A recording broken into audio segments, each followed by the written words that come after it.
अस्सलाम वालेकुम स्टूडेंट्स। आज हम देखेंगे ग्राफ थ्योरी में जो हमने कुछ टॉपिक्स पढ़े थे उन्हीं को कंटिन्यू करते हैं। आज जो अगले टॉपिक्स है उसमें सबसे पहला जो आप देखोगे आज कंप्लीट ग्राफ। कंप्लीट ग्राफ होता है जिसमें सारे नोड्स आपस में कनेक्टेड हो या एडजेसेंट हो। ठीक है, जैसे ये एग्जांपल यहाँ पर दिया गया है, इसमें सारे जो वर्टिसेस है वो आपस में कनेक्टेड है। यहाँ पर आप देखोगे x1 जो ग्राफ है इसमें एक ही वर्टेक्स है, दो एज कोई नहीं है, इसलिए उसमें डिस्कस करने का कोई फन नहीं है। नंबर ऑफ एजेस जो कनेक्टेड हो। इसी तरह से जो x2 है उसमें दो वर्टिसेस है और एक एज है।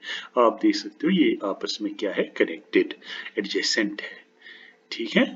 अच्छा, इसी तरह से ये तीन वर्टिसेस है, तीनों आपस में क्या है, कनेक्टेड थ्रू एजेस। इसी तरह से यहाँ पर भी और यहाँ पर भी the degree of all the vertices must be same. ठीक है ना। यहाँ पर अगर आप देखोगे यहाँ पर अगर आप देखोगे एक ही एज इसमें से निकल रहा है, इसमें एक एज जा रहा है, तो इसकी आउट डिग्री 1 है, इसकी इन डिग्री 1 है, यानी कि टोटल डिग्री जो है इसकी भी 1 है, इसकी भी 1 है। सेम में अगर आप यहाँ पर देखोगे तो इसकी जो डिग्री है, यानी कि दो एजेस इसमें से निकल रहे हैं या आ रहे हैं, इसी तरह से यहाँ पर भी दो, यहाँ पर भी, सो डिग्री सेम है। ठीक है ना।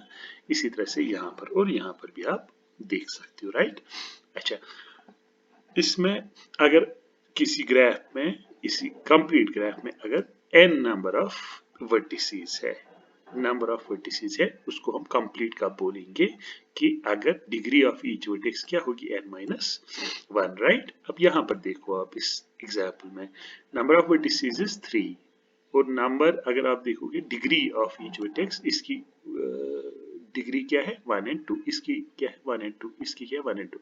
सेम फॉर दिस, इसकी आप देखो 1 2 and 3, 65 वाले नोड की आप देखो 1 2 and 3, same for this, same for this. एक और प्रॉपर्टी जो है कंप्लीट ग्राफ की वो ये है कि इसमें क्या होते हैं, n into N minus one whole divide by 2 number of edges इसमें होनी चाहिए।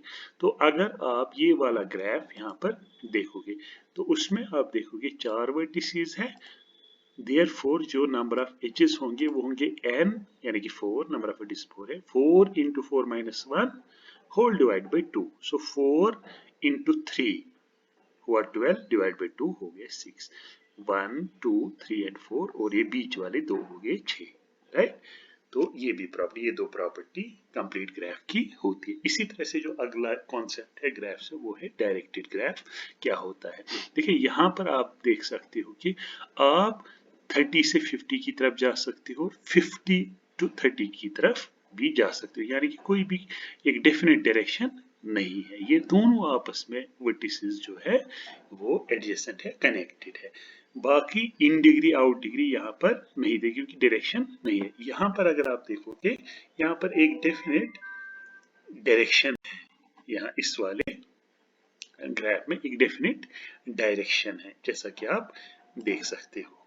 तो यहाँ पर अगर आप देखोगे u और v जो है उसमें डायरेक्शन है फ्रॉम u टू v, इसी तरह से w और v में w टू v, ठीक है ना। जहां से ये एज निकल रहा है उसको हम बोलते हैं सोर्स, और इसको हम बोलते हैं, जहां जा रहा है उसको बोलते हैं डेस्टिनेशन वर्टेक्स, ठीक है ना। अच्छा, इसकी इस एज के कंटेक्स्ट में यहाँ पर मान लो आप ये आउट डिग्री है, इस एज के आउट डिग्री, क्योंकि यहाँ से निकल रहा है, इसमें जा रहा है, तो उसकी ये क्या होगी, इन डिग्री, यानी कि इन डिग्री को ये एनहेंस करेगा, चाहे फिर कितने और भी इन डिग्री वाले एचेस यहाँ पर आप देख सकते हो, यानी कि it would contribute to the in degree, this tail would contribute to the out degree. ठीक है। तो शॉर्ट में आपको याद रखना है कि जो डायरेक्टेड ग्राफ होता है उसमें जो एजेस है वो डायरेक्टेड होते हैं, यानी कि उनका एक डेफिनेट डायरेक्शन होता है। तो यहाँ पर आप बोल सकते हो you can go from U to V, लेकिन वी टू यू आप नहीं जा सकते थ्रू दिस एज, राइट। अच्छा, तो ये इसी का आप मतलब यहाँ पर आप कुछ और पॉइंट्स देख सकते हो जो कि नोट्स में आपको दूंगा कि डायरेक्टेड ग्राफ्स को हम डायग्राफ्स भी बोलते हैं, राइट। और बाकी चीजें वही लिखी है जो मैंने एक्सप्लेन किया हुआ है, ठीक है ना। अच्छा, उसके बाद आप देखोगे वेटेड ग्राफ्स। ये जो डायग्राम है ये इसी का है, वेटेड ग्राफ का। वेटेड ग्राफ होता है जहां पर आपके एजेस का वेट दिया गया होता है। फिर जो कॉन्टेक्स्ट है जिसके लिए आप यूज करो वो वाला ग्राफ, उसमें आप अकॉर्डिंगली इन वेट्स का मतलब निकाल सकते हो। फॉर एग्जांपल यहाँ पर अगर यू और वी जैसे दो सिटीज आपस में रिप्रेजेंट कर दे, दो सिटीज, तो ये हम बोल सकते हैं कि यू से वी तक जाने के लिए मुझे 30 मिनट्स लगेंगे, ठीक है। या कोई मतलब व्हीकल वगैरह उसका जो पब्लिक ट्रांसपोर्ट फॉर एग्जांपल है उसमें मुझे 30 रुपीज लगेंगे यू से वी जाने के लिए। मतलब कोई भी कॉन्टेक्स्ट आप चूज करो उसमें फिर आप अकॉर्डिंगली इसका मतलब निकाल सकते हो इस वेट का, ठीक है ना। तो यू टू वी का जो वेट है वो 30 है, डब्ल्यू टू वी का जो वेट है वो 5 है, इसी तरह से वाई टू वी का जो वेट है वो 25 है, सो ऑन, ठीक है ना। यहाँ ऊपर वाला ग्राफ अगर आप देखोगे यहाँ पर डायरेक्शन तो एजेस का दिया गया था लेकिन वेट नहीं दिया गया था, ठीक है ना। जबकि यहाँ पर आप जैसे एक तो डायरेक्शन है दूसरा वेट भी है, तो दिस इज वेरी इंपॉर्टेंट। इन वाले ग्राफ्स को हम बोलते हैं डायरेक्ट वेटेड ग्राफ्स, ठीक है ना। ऊपर वाला जो हमने पढ़ा वो था डायरेक्टेड ग्राफ जिसमें डायरेक्शन, अनडायरेक्टेड ऑब्वियसली हुआ जिसमें आपका डायरेक्शन एजेस का मेंशन नहीं हुआ होता है। वेटेड ग्राफ हुआ जहां पर एजेस का एक तो फॉर एग्जांपल यहाँ पर इनका डायरेक्शन भी है, दूसरा हुआ वेट भी वहां पर दिया गया है। इसी तरह से एक planar graph can be drawn on a plane such that no two edges intersect, ठीक है ना। अगर आप देख सकते हो फॉर एग्जाम्पल मैं थोड़ा सा आपको ऊपर की तरफ ले जाऊँ, यहाँ पर एजेस क्या करते हैं इंटरसेक्ट, जब हम अभी कंप्लीट ग्राफ पढ़ रहे थे इंटरसेक्ट कर रहे हैं। लेकिन अगर आप यहाँ पर देखोगे प्लेनर ग्राफ के केस में कोई भी एज इंटरसेक्ट नहीं करे। फॉर एग्जाम्पल अगर मैं 2 to 4 यहाँ पर एक एज ड्रॉ करूंगा और 3 to 5 वो आपस में क्या करेंगे इंटरसेक्ट, तो फिर वो प्लेनर ग्राफ नहीं कहलाएगा, राइट। अच्छा, इसी तरह से एक और कॉन्सेप्ट है वेरी इंपॉर्टेंट, उसको हम बोलते हैं सब ग्राफ। सब ग्राफ हुआ एक ग्राफ का हिस्सा, ठीक है ना। यहाँ पर मैंने डायग्राम दी है, ये एक ग्राफ है, अगर इसमें से एक पोर्शन फॉर एग्जांपल आप लोगे वो उसका सब ग्राफ कहलाएगा। Obviously it is needless to say कि आप मतलब बहुत सारे सब ग्राफ्स आप निकाल सकते हो। फॉर एग्जांपल यहाँ पर मैंने 5, 2 और 1 वाला जो पोर्शन है मान लो आप ये कट करो वहां से, ये इसका एक सब ग्राफ, इस ग्राफ का एक हिस्सा, राइट। इसी तरह से जो एक एसोसिएटेड कॉन्सेप्ट है उसको हम बोलते हैं स्पैनिंग सब ग्राफ या सब ग्राफ। मतलब स्पैनिंग सब ग्राफ क्या होता है, एक सब स्पैनिंग सब ग्राफ एक सब ग्राफ होता है that contains all the vertices of the original graph, ठीक है ना। अब देखो आप यहाँ पर नंबर ऑफ वर्टिसेस जो है वो है 1 2 3 4 5 एंड 6, 6 मेरे पास क्या है वर्टिसेस। लेकिन जो आपने इसका सब ग्राफ लिया वो क्या था, उसमें 3 ही वर्टिसेस थे, 3 ही वर्टिसेस थे उसमें, यानी कि सारे नहीं थे। जबकि स्पैनिंग जो आपका सब ग्राफ होता है वो सब ग्राफ होता है जो कंटेन करता है all the vertices. So this is important. So अगर आप इसका कोई ये लोगे इस ग्राफ का कोई स्पैनिंग सब ग्राफ, उसमें सारी वर्टिसेस होनी चाहिए, ठीक है ना। इसी तरह से minimum spanning tree of a graph is just a subgraph that contains all the vertices and is a tree। ये मैं अभी आपको समझाऊंगा, घबराने की जरूरत नहीं। मिनिमम स्पैनिंग ट्री वो होता है ट्री इसलिए क्योंकि ये ग्राफ से ही निकलता है। मान लो आप एक ट्री, इसमें क्या होंगे, इसमें सारे जो वर्टिसेस है ओरिजिनल ग्राफ के वो होंगे, लेकिन ये ट्री होगा at the end of the day. आपको समझाया। जैसे आप ये वाला इस ग्राफ का अब ये वाला मॉडिफिकेशन ले लो आप, ठीक है ना। इसमें ये वाला जो एज है 3 to 4 जो जा रहा है वो मैंने फॉर एग्जांपल यहाँ से हटाया है, तो ये अब बन गया ट्री।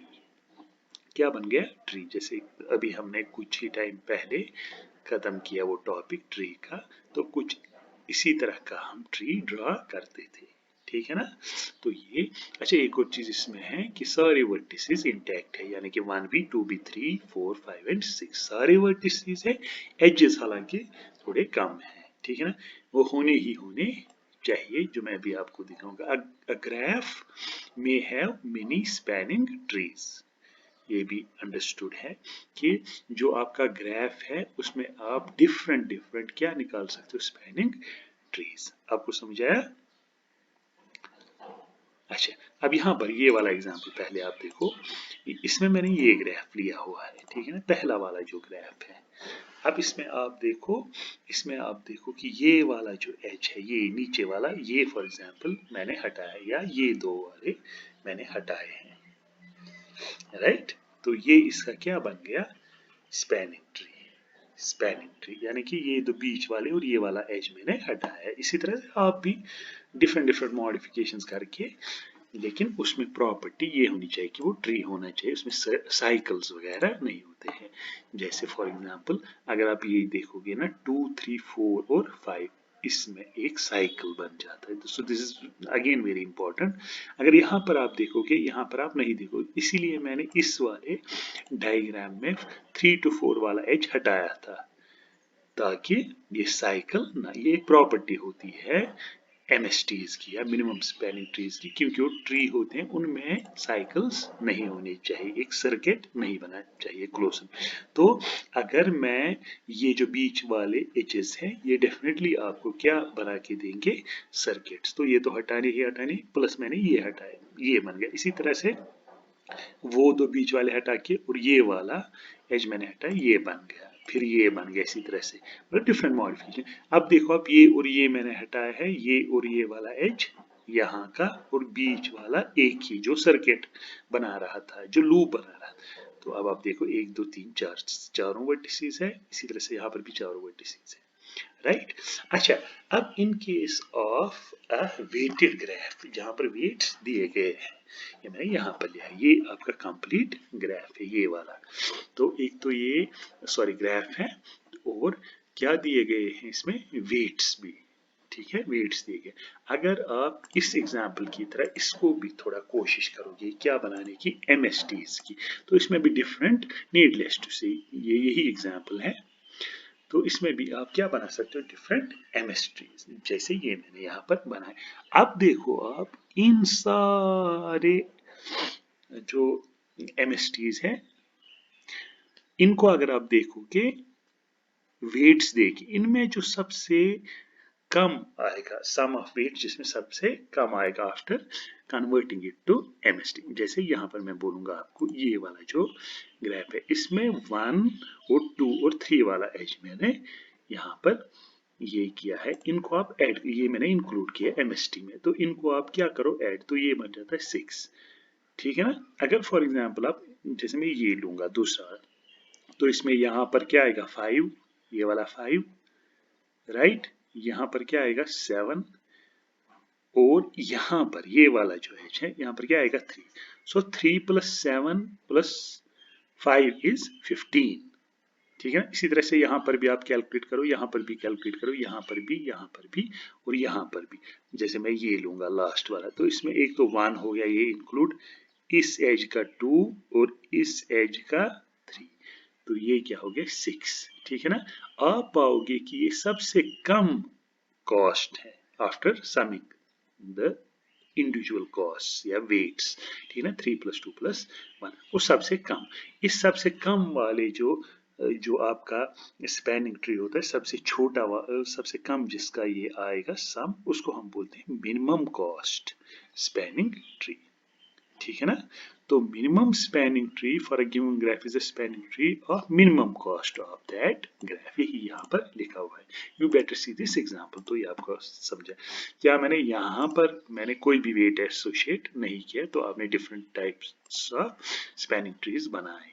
और यहाँ पर अगर आप जाओगे, तो हमने एक तो वेट्स एसोसिएट किए, फिर हमने देखे डिफरेंट स्पैनिंग ट्रीज बनाए, उनमें से जो सबसे कम कॉस्ट देगा मुझे, ठीक है ना, after summing the individual cost, तो वो आपका मिनिमम स्पैनिंग ट्री होगा, जिसको कि हम बोलते हैं MST। बाकी ये जो ट्रीज है, ये है स्पैनिंग ट्रीज, यानी कि एक ग्राफ से आप बहुत सारे स्पैनिंग ट्रीज बना सकते हो, लेकिन मिनिमम वही होगा जिसका कॉस्ट मिनिमम होगा, राइट।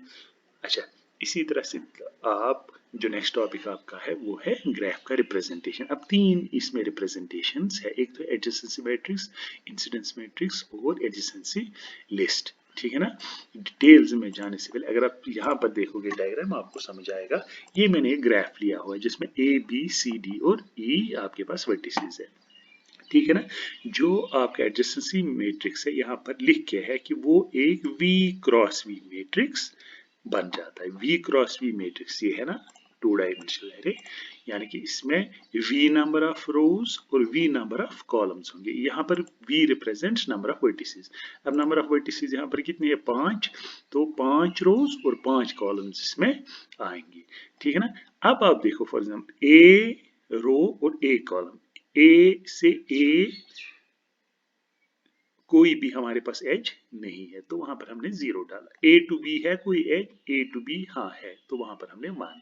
ये काइंड ऑफ ट्रू फॉल्स है। सो ए टू ए 0 यानी कि फॉल्स, कोई भी एज नहीं है तो हम नहीं बोल रहे हैं बेसिकली। इसी तरह से A to B is there any edge, yes there is, तो 1 आएगा। इसी तरह से A to C yes, A to D yes, A to E नहीं तो वहां पर 0।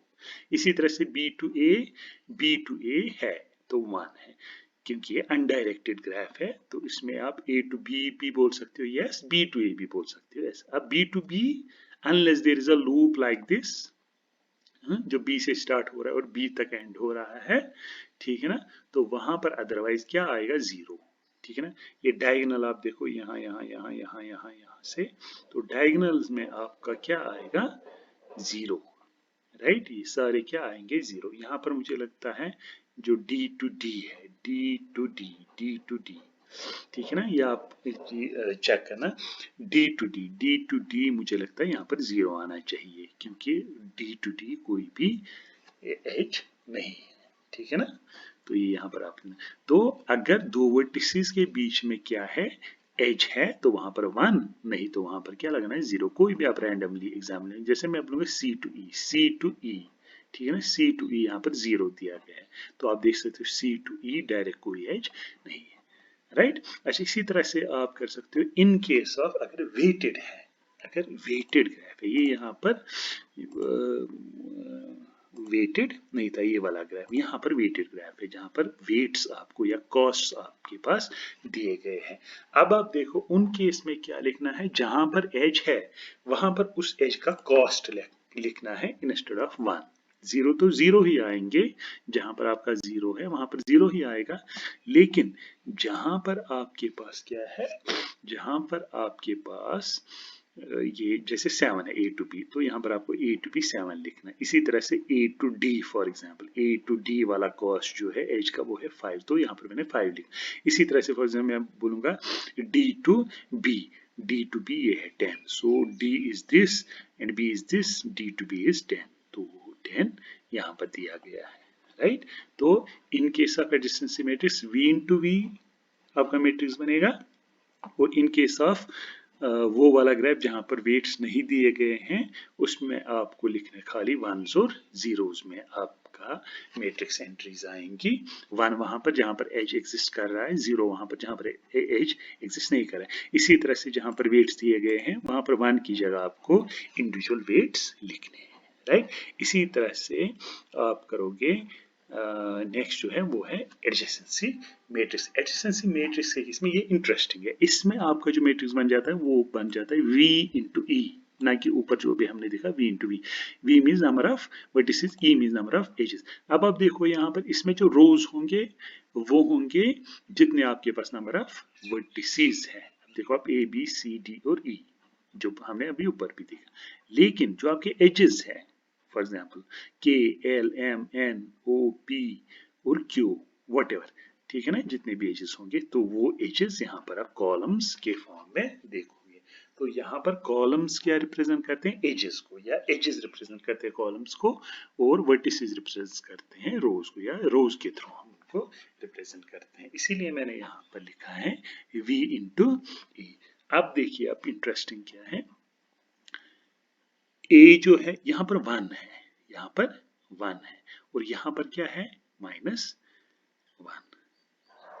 इसका मतलब हुआ जो k है, k वाला जो एज है वो स्टार्ट कहाँ से हो रहा है, ओरिजिनेट कहाँ से हो रहा है, a से। ये यहाँ पर देखिए आप, k है, k1 जहां पर होगा वो जो सोर्स इसका वर्टेक्स हुआ, इसका सोर्स वर्टेक्स क्या है, k का a, और कहाँ की तरफ जा रहा है, b की तरफ। तो b में इसका क्या हम लिखेंगे, -1, राइट। ये k वाला है, अच्छी तरह से देखो आप, ऐसे हमें जाना है, ऐसे कॉलम वाइज, ठीक है ना। तो k एज जो है वो a से स्टार्ट हो रहा है, जहां पर हम -1 लिखेंगे वो होता है डेस्टिनेशन वर्टेक्स, ठीक है ना। इसी तरह से आप l लो, l में a, एल ये है, ठीक है ना। ए अगेन इट ओरिजिनेट्स फ्रॉम ए, लेकिन इस टाइम ये कल्मिनेट कहां पर हो रहा है, या डेस्टिनेशन वर्टेक्स कौन सा है, सी।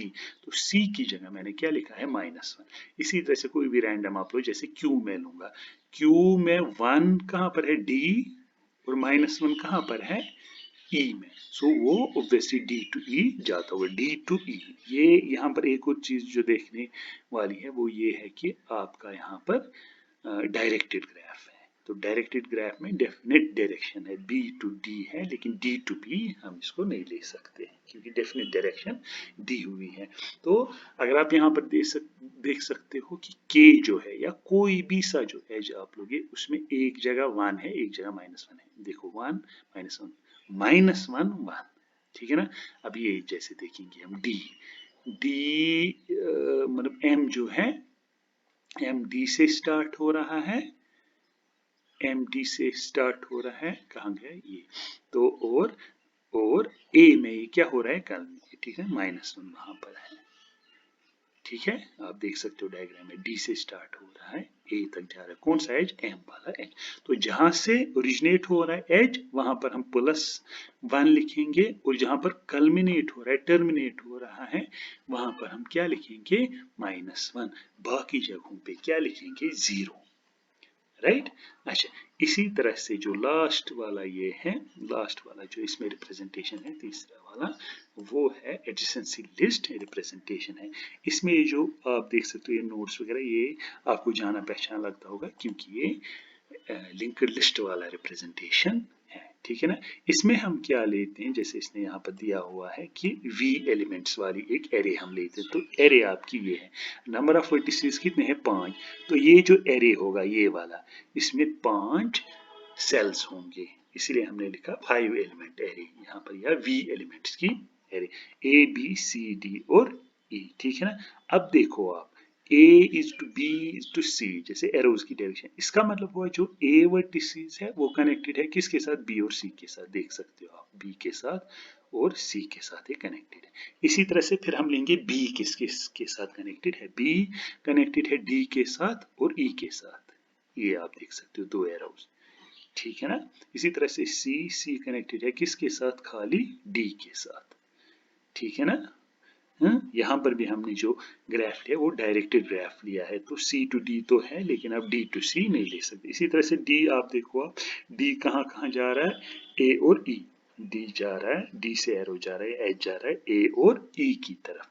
E जो है, E का जो कनेक्शन है वो किसी के साथ भी नहीं, इसलिए वो X जैसे यहाँ पर मैंने लिखा है, इसका मतलब हुआ इसके बाद कोई भी इंटरकनेक्शन नहीं है, यानी कि E किसी के साथ भी कनेक्टेड नहीं है, ठीक है ना। ये basically A B C D तो हमने लिखा है, लेकिन जब हम एक्चुअली इसको इम्प्लीमेंट करते हैं वो हम करते हैं थ्रो पॉइंटर्स, यानी कि ये बेसिकली आपको ये एड्रेसेस होंगे, जहां पर ए है that means address of A, address of B, address of C and so on. वो उतना कॉम्प्लिकेट करने की जरूरत नहीं है फॉर द टाइम भी।